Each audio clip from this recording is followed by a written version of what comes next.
a biblical perspective on life, culture and current events. This is 2020 on Vision. So I've been looking forward to this segment because I have the great privilege of welcoming to the show three distinguished gentlemen, and I actually don't say that lightly. Stephen McAlpine is an award-winning Christian author. He's a pastor, a national consultant for churches and Christian schools, and a recognised Christian commentator. Recently singled out for commendation by renowned Australian Foreign Affairs journalist, author and commentator Greg Sheridan. So that was quite a good thing. Karl Faase is CEO of Olive Tree Media. It's been a morning, Karl, you have to excuse me. Olive Tree Media, think Daily Nudge, but also the fabulous documentaries that I've certainly enjoyed, Encounter, Faith Runs Deep, and Jesus, the Game Changer. I saw a comment on your Facebook page, Karl, recently, and it resonated with me. This is what it said. It said, Karl, you're a passionate yet reasonable voice for this age. We trust you. I thought that was a great comment on a Facebook page, when so often they're not nice comments, so that was great. David Robertson is my next guest. He's the minister of Scots Kirk Presbyterian in the city of Newcastle. His We Flee blog has had over 8 million hits. The nickname We Flee originated in a series of interactions David had on the website of the renowned atheist Richard Dawkins, who called him, Alistair McGrath and John Lennox fleas living off a dog's back. It's pretty good company to keep, I reckon. So, gentlemen, thank you very much for your time. I'm going to pose some leading questions, and I might direct them to particular ones, but you should all feel very free to comment, even interject with a thought. I'm really happy for you to talk over each other. You guys are friends, and we're really keen for this to be more of a discussion, I guess, than an interview. Stephen McAlpine, I'm going to just start with you and say that I saw on your Facebook page again, I'm not stalking you guys, trust me, but congratulations are in order, I believe, as your daughter just married the love of her life, which is beautiful. But you commented online about this and commended the concept of marrying young and having children. You referred to it as being brave. I liked it because Peter and I married very young. We recently celebrated our 46th wedding anniversary, and I thank God for it every day, to be honest. There's a bit of noise in the background there. I'm not sure. Is that David making... David, sit down and behave, please. I can see you. Yes. All right. No, I thought Steve McAlpine was going to speak, so I usually get up and walk out the room when Steve speaks. Okay, it started. He is going to speak because what were you thinking, Stephen, what was the thinking behind you saying marrying young and having children is brave? Tell me that.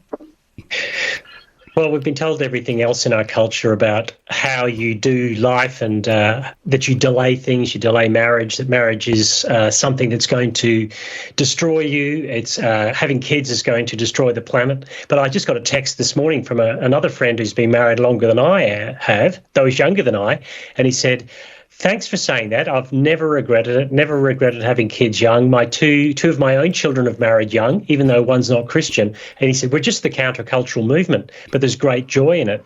And I think that's the thing. My daughter's wedding day was the second most joyous day of my life after my own wedding day. And there's something about it. I've got a big family with mixed, some Christian, some not Christian. And just when we started to sing Be Thou My Vision, it was just like, it was a transcendent moment. Yeah, beautiful. If that makes sense. Yeah, it does make sense to me. One of the things that I saw on this feed was that it brought hope. There was hope in it. The statement about one of the things I think that stood out to me from this comment on your Facebook page was that it sounded very Charlie Kirk-esque.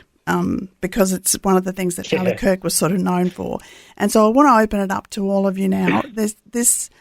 The influence of Charlie Kirk following his death has been very surprising to me. I mean, I knew of him, and I did follow a little bit of what he said, but I wasn't an avid follower. I preferred following Australian commentators, to be honest. And so it has been very surprising. Some Christians in Australia were even going so far as to say, if your church didn't mention Charlie Kirk in the Sunday service following his murder, find a new church. I was a little bit taken back by that. Can we just talk about Charlie Kirk? Why? Why? Perhaps I'll go to you first, Karl. There's a whole bunch of parts of this story, is that the right word, situation. I mean, he was 31 married 2 little kids and get shot in public, and he was shot for what he was saying, and that's a kind of pretty extreme moment and a remarkable moment. And I think it's fairly hard to dismiss that. Again, in some of the commentaries that I wanted to make about this, what I found interesting is that the people who disagreed with Charlie Kirk most vociferously, which was, the US politician AOC and Bernie Sanders, were willing and clear, and even Stephen Corbett, the evening host, who's losing his show, but they were absolutely clear that this is abhorrent, shouldn't happen, and stood with this moment of, we should all condemn this without the caveats of, but I didn't agree with Charlie Kirk, or the caveats of some of the things he said I didn't like. And it seemed to me what was odd or striking was that some of the people who were most opposed to him were clearest that his death was awful, where others who kind of almost sat in the same space felt the need to kind of put caveats around what he was saying and what they thought. And I just thought that was a really ordinary response. It didn't mean that because you said that the fact that he was shot in public was horrific, that suddenly you agreed with everything he said. Exactly. It seemed to me, from my limited view of this, that it seemed that some Christian commentators found it hardest to be unalloyed in their description that this is an horrific thing that should never happen. Can I jump in there? Please. Yeah.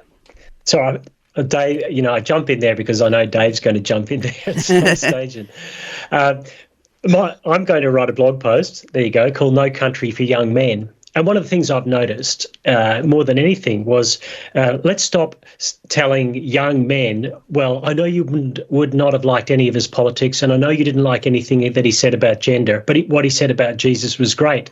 And I want to say some of them did.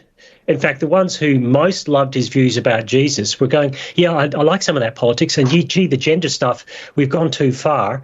But I've spent the last 3 weeks between New South Wales Presbyterian churches and Sunny Coast Pentecostal churches, and the number of young men who've come up to me saying, I wish I were as brave as Charlie when I talk about Jesus.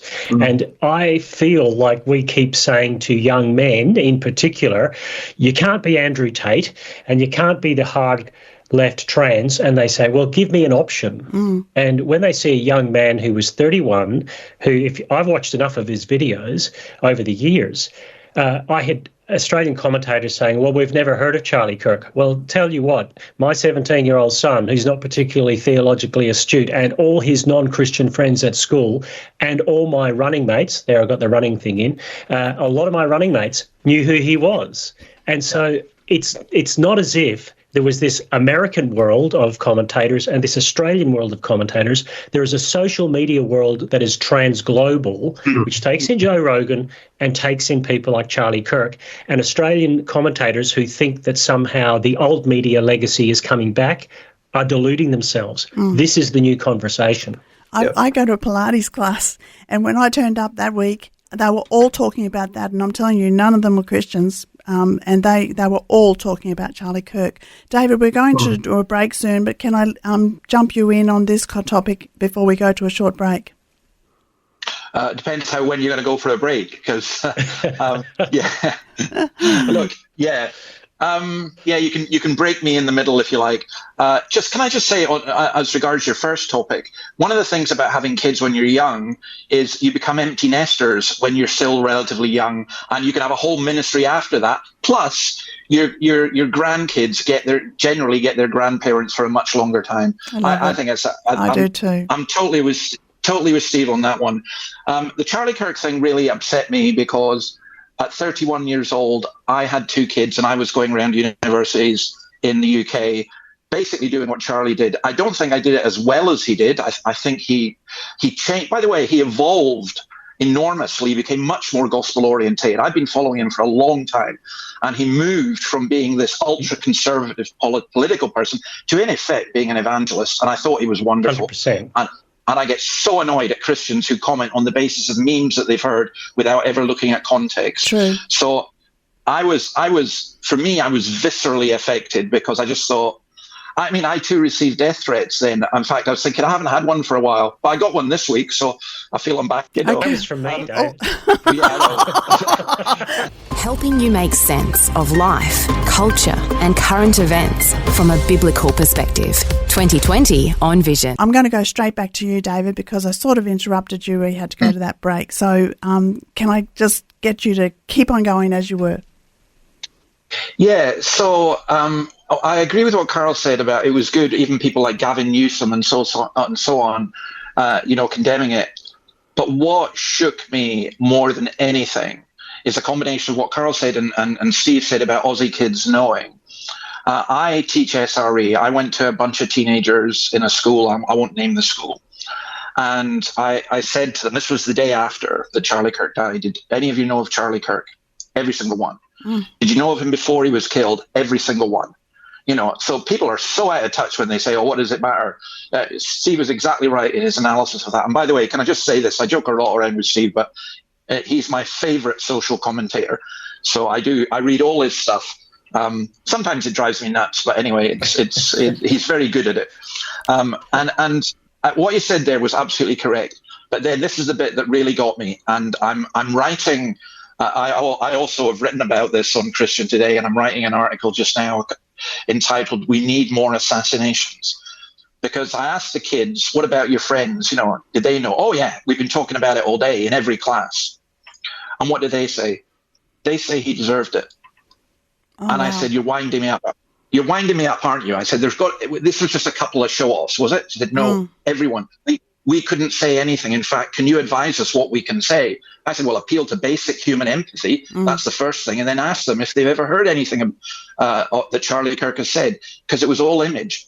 But these were intelligent kids who were arguing that someone deserved to die because he had the wrong opinions. Yeah. Now, one of them, even in one class, one said in front of the teacher, "We need more assassinations." And this is a horrifying bit. I don't know if it was in this class or another one, but one of the teachers agreed with the kids that he deserved to die. So when you say it, my stomach jumps. Yeah. Like my stomach actually drops, and I feel physically ill.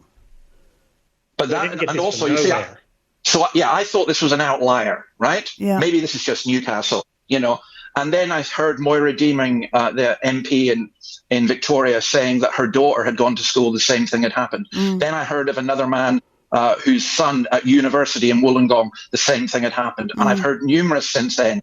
And I'm thinking, okay, we need to back off here and ask what is going on in our society where young people think it's okay for someone to be killed for what they believe.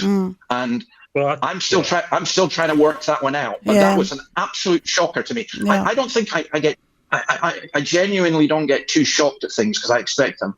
But that one, I'm talking, these are intelligent kids. These are nice kids. Yeah. And Steve now wants to come in and agree with me. Yeah, another intelligent kid is wanting to jump in. Yes, Stephen.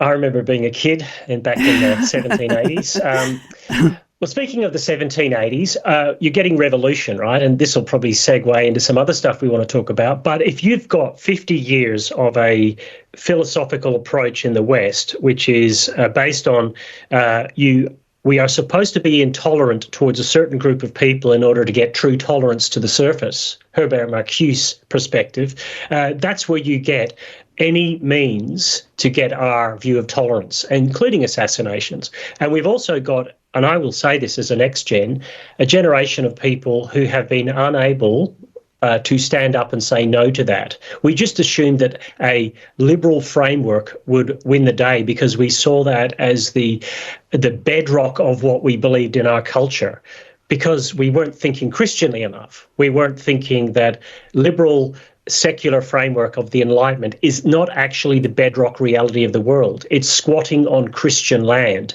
And when you take that Christian land out the way, you get nature is red of tooth and claw, and so are human beings when they don't get what they want. And I think Charlie Kirk's assassination didn't make people horrible, it just revealed that they were horrible. But then again, you had to watch a few of his videos and you'll see that anyway, how people treated him.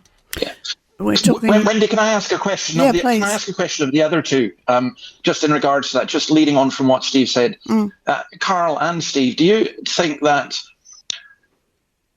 I've been reflecting on this quite a lot. The notion that speech is violence is leading to a situation where people think they can use violence to silence what they consider violent speech. You understand what I'm asking, obviously. Yes, because coming out of the Charlie Kirk assassination, there were a number of people that actually made the point: speech is not violence, and that we need to lose that. We need to lose that idea. I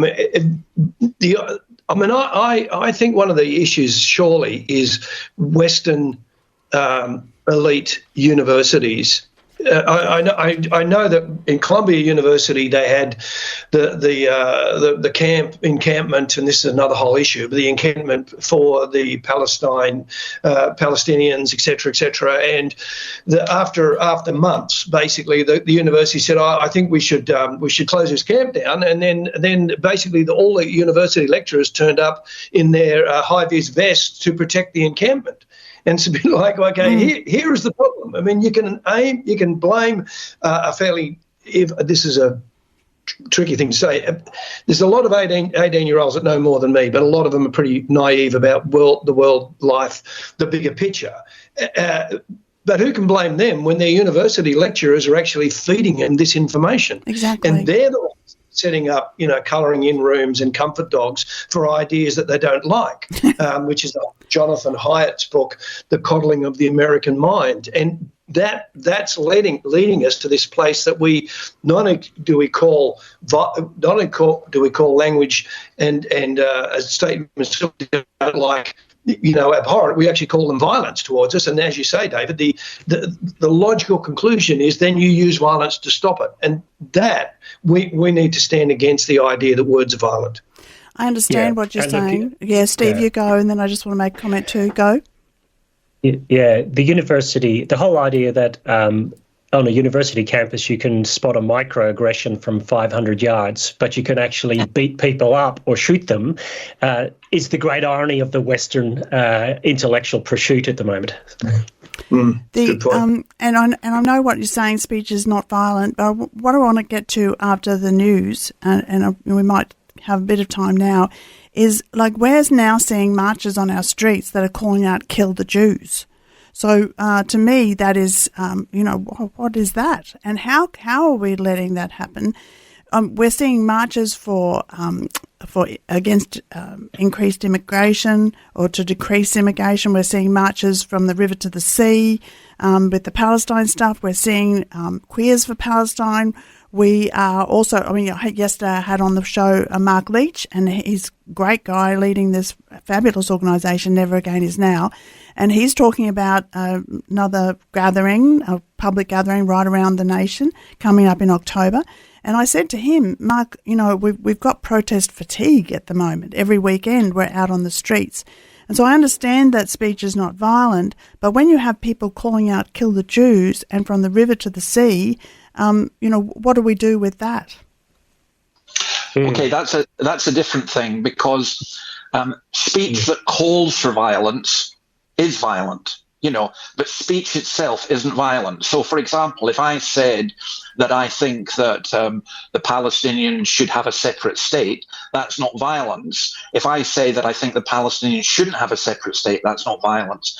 If I say "kill the Jews," that is incitement to violence, which, by the way, is already a crime, and I wish it would be prosecuted. I do too. I think one of the most poignant things I've seen was a photograph looking from Rose Bay on the day when the Sydney Opera House was lit up with the colours of the Israeli flag. I suspect they wouldn't do that now. And immediately there was a very violent, in my view, protest against that. And Jews were actually advised by the police not to go into the CBD in Sydney. And the photograph was of a family of Jews sitting, looking over towards the Opera House with an Israeli flag around them, not allowed to go into the CBD. And when I saw that, I thought, oh my goodness, there really is an anti-Semitism problem in Australia. And that from the country which more than any other except Israel, accepted more refugees per capita than any other country in the world. Yeah. And the Jews have been such a great blessing to Australia. Yeah. And this anti-Semitism has been allowed to flourish and has been indulged. And that too has chilled me. And to be honest, it's made me cry out, how long, oh Lord, how long? Marches. I use the word protest fatigue. That's 2 words, but I use that language because we're just seeing this happen every week. There are some really good causes and there are some very worrying marches as well. I think all of us on this panel agree with freedom of speech and freedom of expression. What I find difficult is the political responses to them at the moment, where we do have a two-tiered system. When George Floyd was killed, and that was awful. That should never have happened. Basically, cities burned across the world, and there were protests across the globe, as some of the protests that are happening at the moment. And the response was that you had someone like Keir Starmer taking the knee in when he was the opposition leader in Parliament in Britain, taking the knee in support. Three young girls, I think they're all girls at a Taylor Swift party, were killed by a mentally deranged person who stabbed them to death. There was protests on the street, and all of a sudden that's right-wing extremism. Now, I think the political sphere within each of these countries have to get a more balanced view on this. Either all protests are okay or all protests are bad. You can't have half of them going, well, this is a good protest, I'll take a knee on this one. This is somehow right-wing extremism. And even our own Prime Minister, Anthony Albanese, turns up at the Labor Party conference in the UK this week, just yesterday or the day before, and talking about the worrying rise of right-wing extremism. Well, I haven't heard him talk about the worrying rise of left-wing extremism, and there's no shortage of that. So at least our political leaders need to get a more balanced view on the notion of protesting. That's good. Steve, any other final comment on this one before we move on?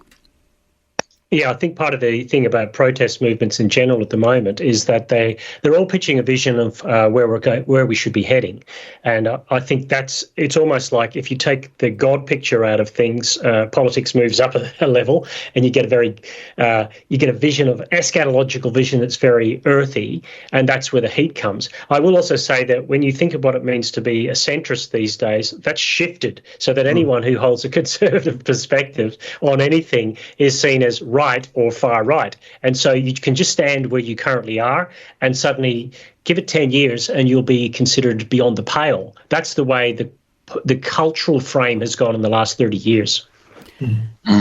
The feeling of protest is quite exhausting even for adults, and I really do feel for our young people at the moment, because all they're seeing is just angry people out on the streets.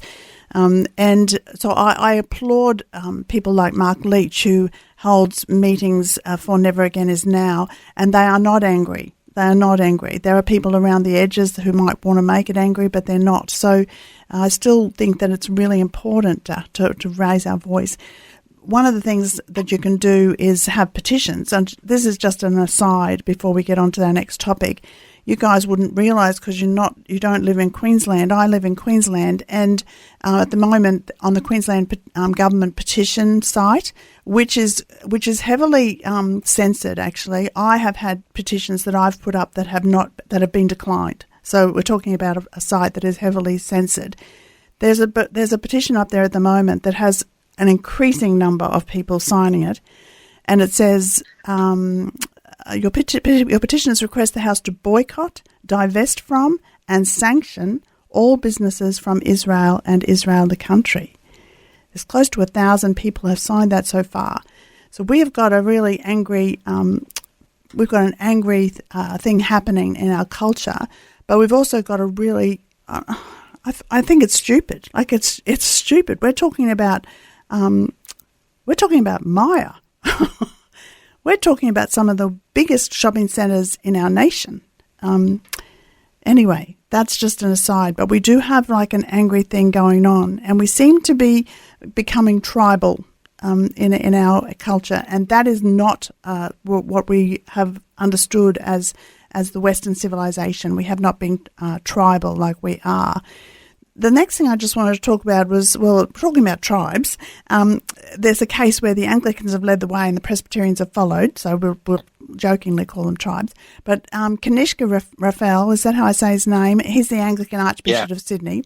He's really come out and drawn a line in the sand. He has said, we will obey God, not men. We will not be silenced or intimidated. We will obey God. We can do nothing less. And what he was speaking about was the New South Wales Conversion Practices Ban Act.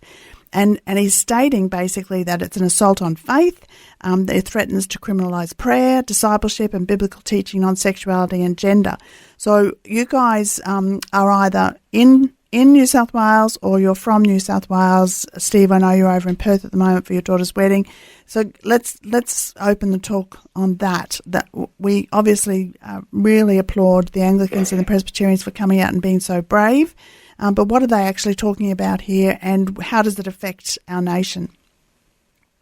Well, I think the key thing for me... Oh, sorry, Dave, cut across you. I've never done that. No, go ahead. You go ahead, Steve, and then what you do is you go ahead and I'll just build...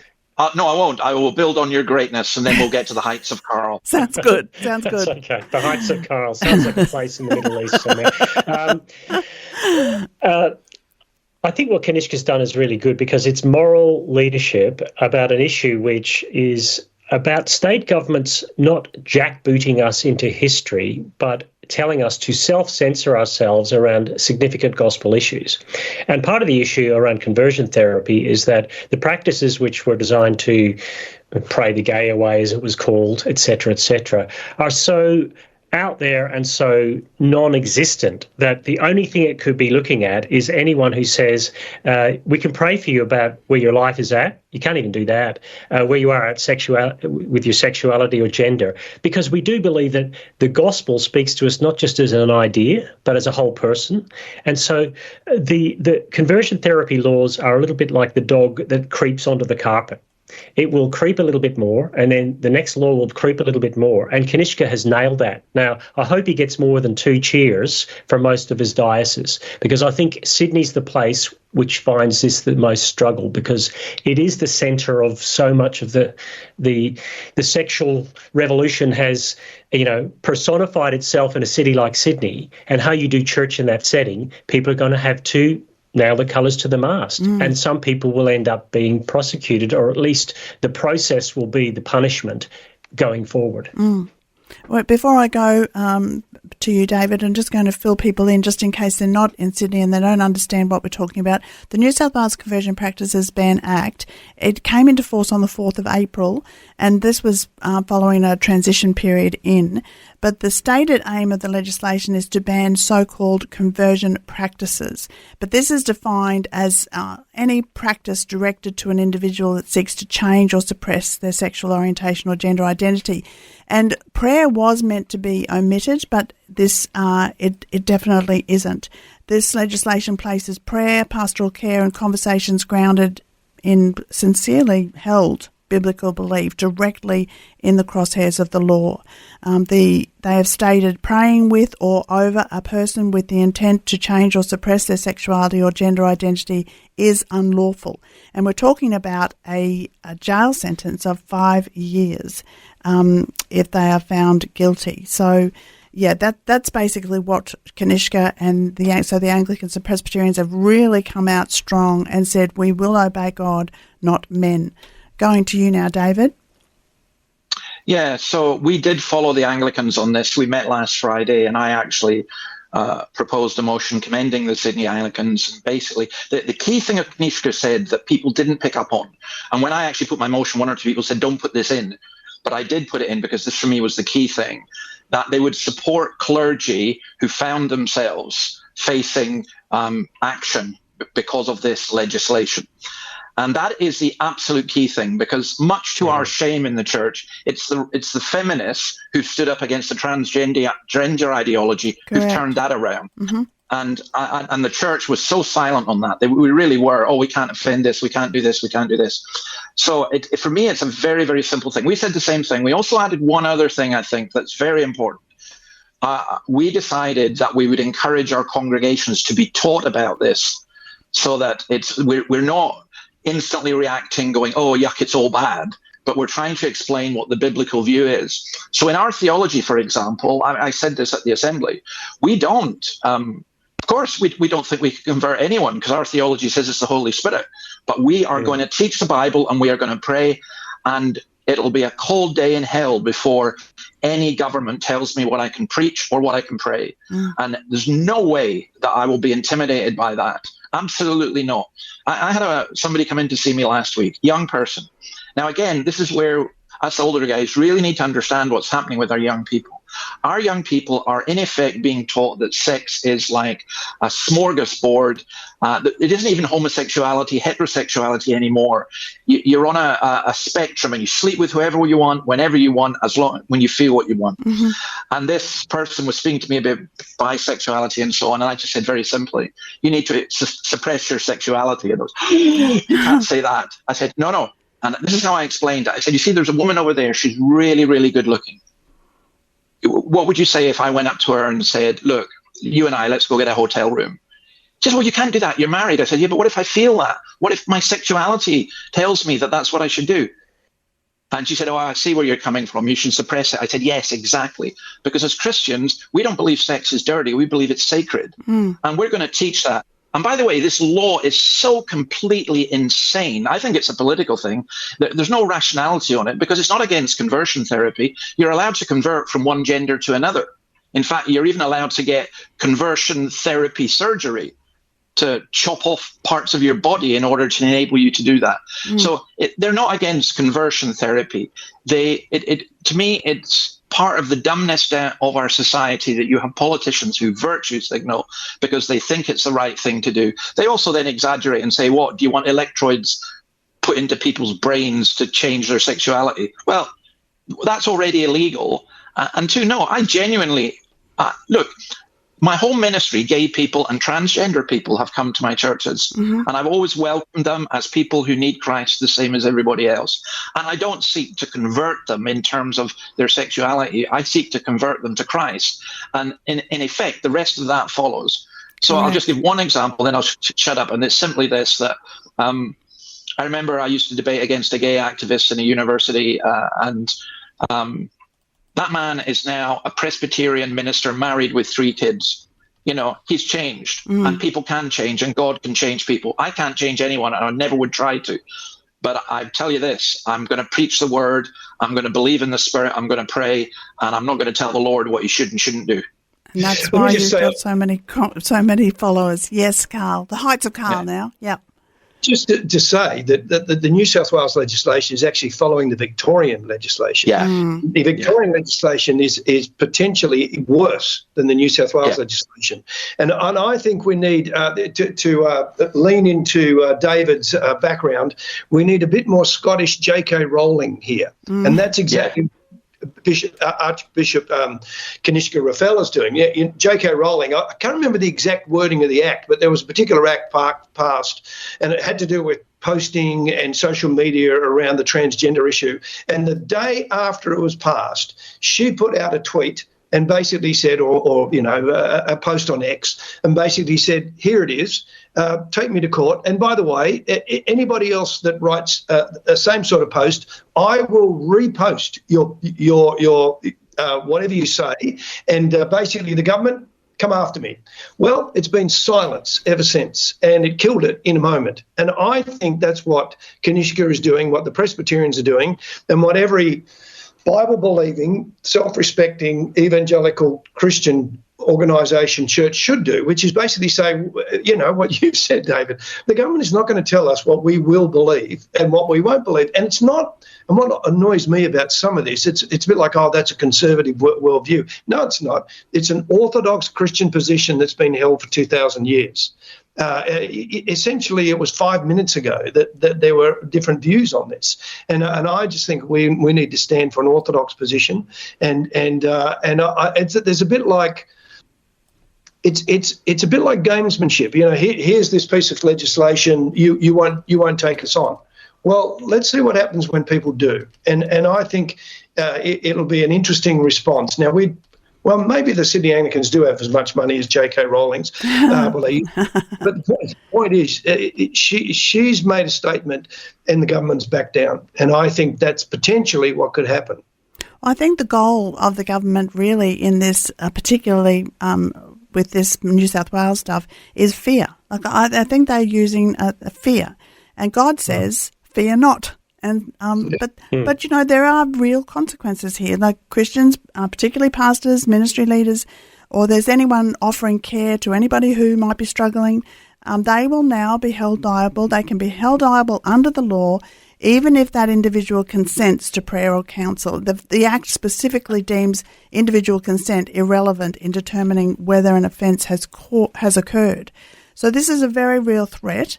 And as I say, a jail term is there, but we cannot bow. We must stand with the truth and with, obviously, the Lord. So if any of you gentlemen end up in jail, I will bring you a cake. And I'm just telling you now, I will put a file in it. I was going to say, there'll be a file. Yeah, exactly. Although the angels might open the gates. Yes, Steve? That's right.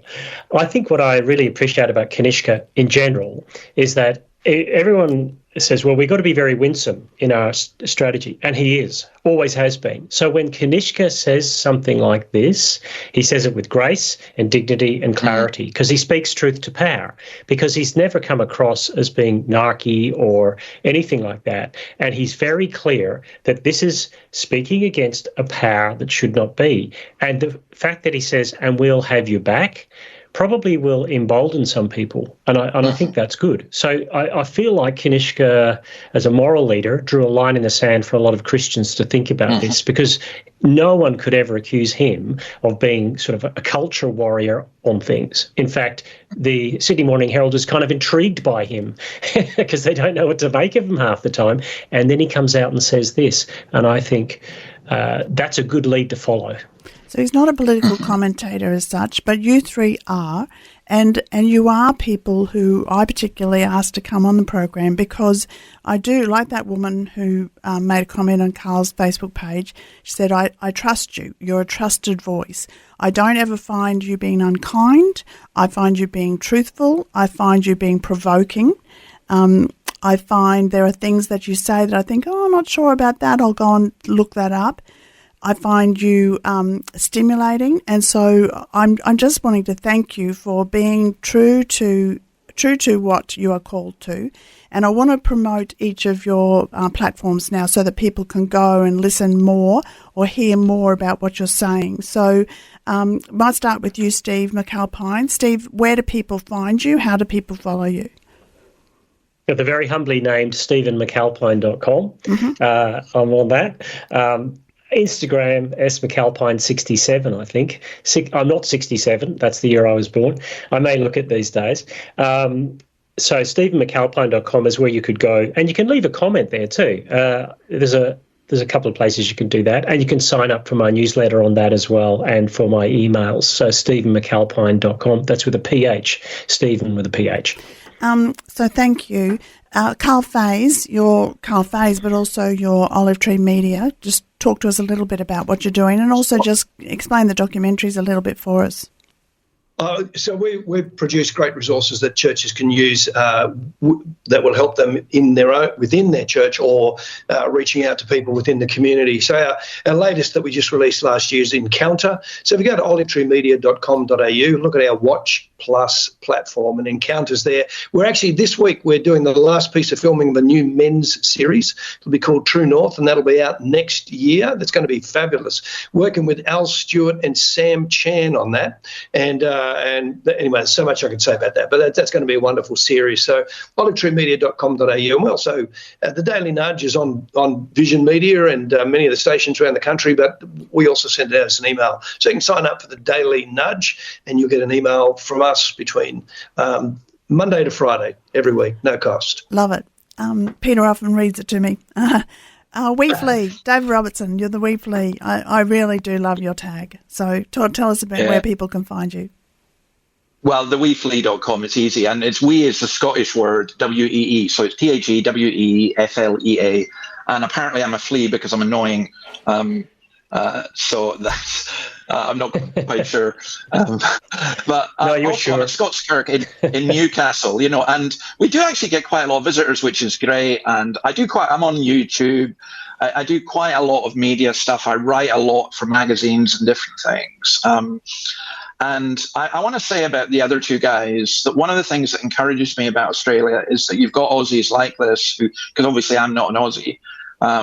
And I've come down from on high from Scotland. So. We've adopted you. We've adopted you.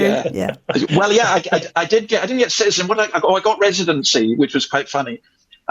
So I think that there's, I don't know. Sorry, I just want to go back to a little bit of things. I think one day there's going to be a test case on one of these things. And all I'll say to this, Kanishka, I think it'll have our back. I've said to the Presbyterians, don't worry. If you can get fined $100,000. I said, if this ended up going to court, there are plenty of Christians throughout Australia who would back a test case. So I'm not going to shut up. I really am not. And I'm really grateful as well for Christian media and for other media where we can have these kinds of discussions. And I would also plead with fellow Christians, stop picking sides on absolutely everything and demonizing those who disagree with you on different things. We speak for Christ from his word, and there are lots of political issues we're not sure about, and we need to think these things through more carefully. And I would say that both Karl and Stephen are really fine examples of that. So I do commend them. And that's the last nice word I will ever say about Steve McAlpine. That's my vow. Please make it so. The scriptures tell us to look at the fruit, and by their fruit you'll know them. And so the fruit of these three men are just wonderful. So thank you, guys. And the other thing I'd say too is that we also have the Human Rights Law Alliance, and that is also there ready to back people as well. And they've had some really important and very successful cases, and so there are people ready. But can you just give us like one sentence or two sentences, if you can't make it one, of just an encouragement to the people who are listening today as to how they actually stand in this situation? We've talked about Charlie Kirk, we've talked about marching on the streets, and we've talked about real threats, political, legal threats to Christians. What's a sentence or two from each of you that you can say to people who are listening? I would say that joy is the way we go forward. That joy is the canary in the mine shaft of Christianity. That if we become gnarly and narky all the time and we're not full of joy, then we have to check upstream, see how much of the Holy Spirit is shaping us and changing us and making us say what we say. Keeping deep joy in the midst, consider it all joy That's good. When you encounter these things, and that's key to me. I want to take a sentence out of Peterson's book, his 12 Rules for Life, and I've used this quite a bit. And it's this whole notion of stand up straight, put your shoulders back, look people in the eye, and stop apologising for what you believe. Now, Steve said, be joyful in what you do, in all that we're saying, be gracious in what you do, but quit apologising. And there is quite revival going on, people turning back up to church. They're looking at the current situation in the world and thinking that's not the answer. It's not working out for me. But if we spend all of our time putting caveats and apologising for everything we believe, we're not going to get anywhere. So let's be positive and faithful, graceful and joyful. Mm-hmm. Mm-hmm. And I'll add just one thing. I think, it's such a cliche at one level, but we have to show love. And the example I would give of this is going back to where we came in with Charlie Kirk. If you watch the video of him speaking with the OnlyFans girls who are there really to provoke and do everything, he clearly disagrees with their whole ideology. But what he does is he speaks to them graciously, but he doesn't back down. And you can see how moved they are by his being prepared to disagree with them vehemently, strongly, not vehemently, and yet the clear compassion in his voice. So I think, sorry, that's more than enough, but in terms of Paul saying to Agrippa, I wish that you were what I am except for these chains. And I think we need to go to people and say, I wish you had what we have except for our sins. And if we love people in that way, we will see a revolution, as George Verver put it, of love and balance. Thank you so much, David Robertson, Stephen McAlpine and Karl Faase. If you've been listening and you think this is a really good thing to be having this panel with these three guys, I want you to send in an email or go on Facebook and give us some response and tell us if you've enjoyed this, because I actually think it's a great session to keep going from week to week. So, fellows, thank you so much for your time. I know your time is valuable. God bless you all. Pleasure. Thank you, Wendy. Thanks for taking time to listen to this audio on demand from Vision Christian Media. To find out more about us, go to vision.org.au.